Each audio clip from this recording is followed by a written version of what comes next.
سبحان ربك رب العزة عما يصفون وسلام على المرسلين الحمد لله رب العالمين يا عزيز يا كريم يا الله أكبر دعائي سني قد أمرتي رجعي نافهم تنا إن شاء الله.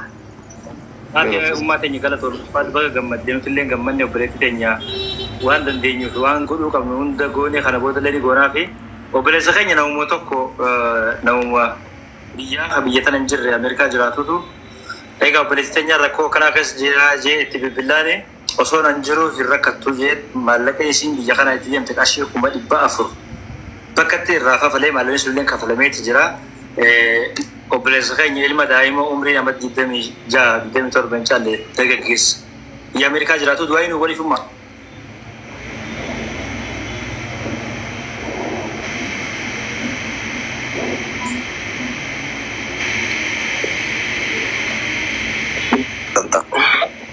Miutu rajalan dua ikut jersi tabar amma ya bu.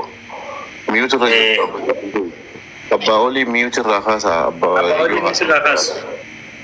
Miutu rahasa bakal jeruti zakira sarabi umri sahari. Fa'u Rabbi array dar ahtufi.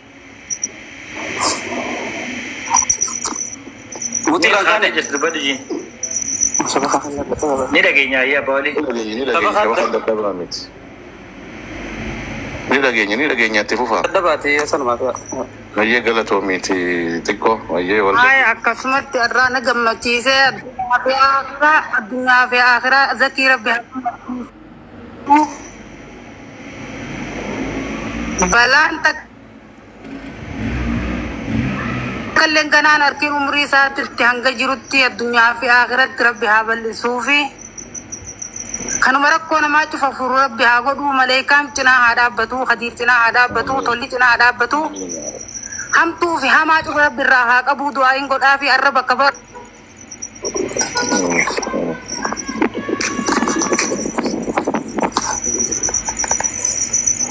Sini le nomor dia rada boleh citanya kali aidan jawabnya boleh citanya lagi hati umri nu dia rada duga rabbi. Nagaya kabdi sagale isi hati ada gesu budak Arafat dubado umman refu bilbilan se berbada turte information ke berbada turte Arafat mutir rahabat doti umman se dagesi network ni sillen nutif du batu sini dagesi dubat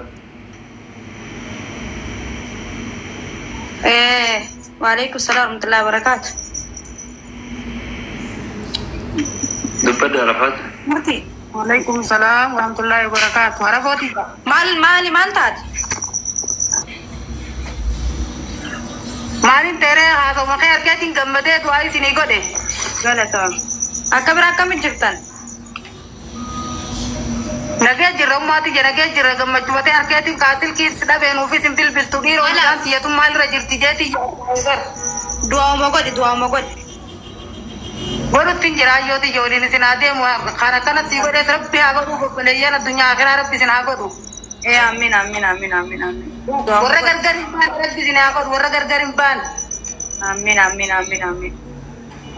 jabadu galata saniyati jabadu balaiso jirala tanu kana namata warras kana site kana iram fatung abdu galata sani galchi duai godi fi ati sobbalaya ke jabai fadu marabba nagare nama kana nama godo ayoni gammade gammachu mafin tu bade bar ziyadati jake bakani gugya chinke kasim me tarmata kan sagale shakibu isan im barbada shakibu isan barbada khaisan darabti ni sada bilbilu taagade nasra gabbi barbade sala bemusa ida walta fi nageze agodo ayoti do mo god imoni sini bilbila ayye galato mana ayyo galato mina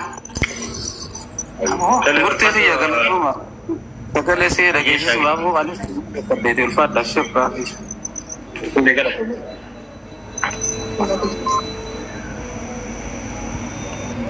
Oh damina wani tijaru takanati dalam sadar fadda guys ini len sendura so kan yabdi fama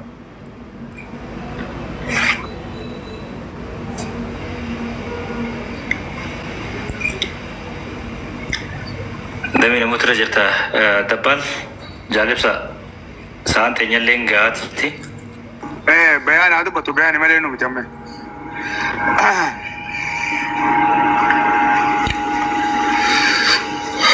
bayan ina satile ne adina fakata galato damina dubat galato mi murti dabbal tifu fi bari sahish galato دام سخير أجي بدن ترى وأنا مدرنا دام تسين دكان نيكوان كوا أجل تومي تكتا كلا دكوا وانت توني سنيرا أتي عندا فولا تومي نفرد عمري دابا يا رب رنا جالسين عمري دابا درجة كمان نجرتي ni narka garuu wanni sun beeyte bu'aa isiin qabdurra ogguu takka takka miidhaa isiin qabdu surra hamtuudha. Maaliif seeta? Nama guyyaa aareen hin madaalina. Nama guyyaa inni madaallaan firummaa isaa dhabdanii beeka. Nama guyyaa inni rifateenis hin madaalin, guyyaa inni aareenis hin madaalin. Guyyaa inni gammadeellee hin madaalin, jidduma sanatti madaalta. Nama ati dogongoruu dandeessa, namni san si aarsuu danda'a. Garuu abadan sin fakkaattu abad malee dabbarii naasawu. An akkasuman jaa zamiina ijoollee tana naan jaan lakkii isaanii miti hin agartuu jaaniin ne erga. Isaanii miti isiniif hin galini. Namni kun hogguu if dhabuu jira beetee hogguu aare.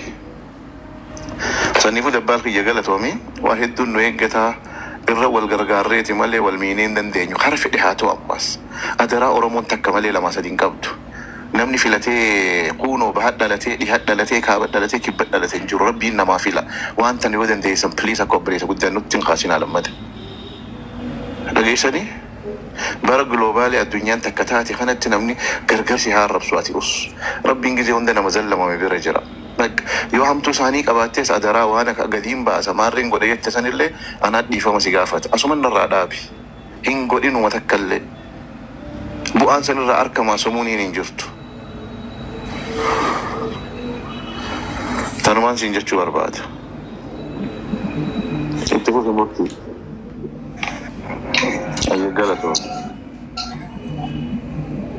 Damiinatti waa dhaamadhee bu'aa daqiiqaa takka qofa naa kennaa damiina kiyya hangafa keenya.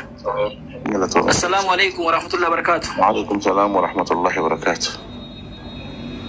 Maalis haa ta'u isinirra beekaa fi miti nama ifi ka lubbuun ni jirtiif sagalee namaa ta'u kana gaafa nu jabeessine